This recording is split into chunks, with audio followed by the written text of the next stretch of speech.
The second game I wanted to talk about briefly is a game I know it's been out for a little while. It's part of Xbox Live Arcade's Summer of Arcade, and where they kind of grouped some big releases together, and we talked about a little bit about Marvel vs. Capcom 2 and the new Turtles in Time game was one of those.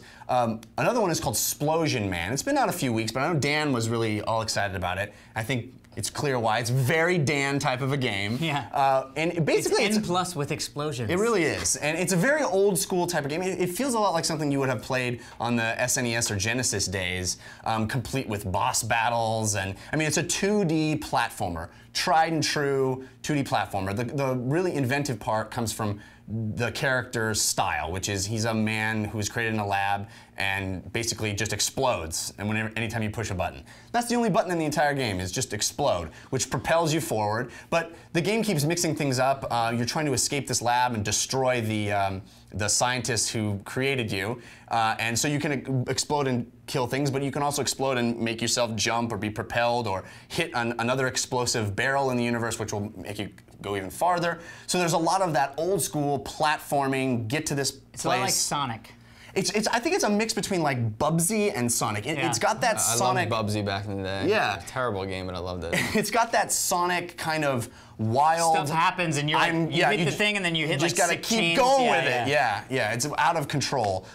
So Alex, did you dig Splosion Man? I thought it was great. I mean, it is that old school 2D crazy game, you know what I mean? Yeah. Like, it's one of those fun things. Plus, the difficulty level was high enough that it was enjoyable, but it wasn't frustrating. Like a lot of those old school 2D games where they beat you down into submission kind of games. Well, this game gets pretty brutal. It does, but it's like the respawns are pretty quick, and there's a lot of like checkpoints and stuff. Yep. So it mitigates that stuff. It also has a really interesting feature, which is if you die enough times, the game recognizes that and goes, hey, do you want to take the coward's way out? Which is just skip to the next level. Yeah. Which is an interesting thing. I never used it, but just having it there kind of eased my mind you're like, a little bit. oh, it's not that bad. I don't have to do this, right, which is an interesting way to approach it.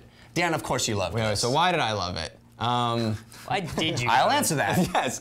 What? That'd be great. No, because it mixes the thinking it through. That's right. The precision of actually doing it. That's right. And a third thing. What's the third thing? Well, the really cool thing is you think that we've had so many 2D games. You guys mentioned Sonic and Mario and platformers, right? And how we spend all this time now making these new 3D games and changing it up with now first-person shooters and all this stuff, and it's like, but you can still put that creativity into 2D games and come up with something that's exciting and new. And just the mechanic of it, you get 3 explosions. Explode once, explode twice, 3 times, and then you have to reset. So it's using that, so it's not just like Sonic, because it really is like a new way of trying to figure out how to skill through this game. It's basically triple jump. Yeah, but sort of. It's a little different.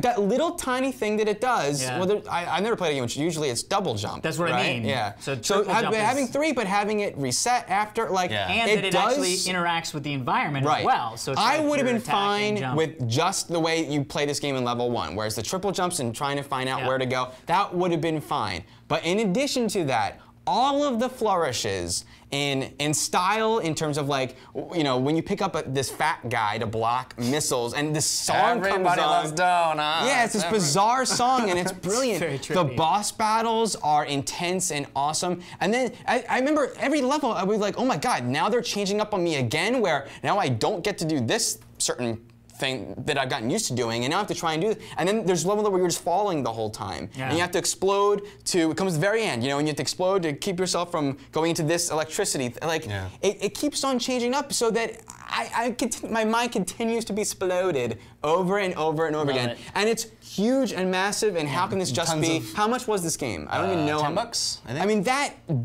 this is worth way more than that. Well, it's like that, the id one that they're doing, Synergy or... you mean Epic? The Future Sync or something? No, it's Future War? you guys are messing me up. Yeah. It's Shadow Complex. Yeah. Shadow Complex is good. Another one of those side scrollers with a lot of effort. Very soon. Yeah. I also really dug this game. I liked it more than N+. It didn't have that frustration level for me but you know what? Having said that, I clicked into why I often disagree with you on these type of games is I realize the fun for me doesn't come from precision in games, it comes from exploration and choices. And these type of games don't give you choices. They give you, there's one way to do them, and that's the correct way. And there's a fun in figuring that way out and executing it, but what I like most about video games is when I have a choice and I get to be creative. That's why you like those big open world RPGs. That's why I would much rather be playing Sacred 2. Right, no, yeah. Interesting. For example. Interesting. Yeah.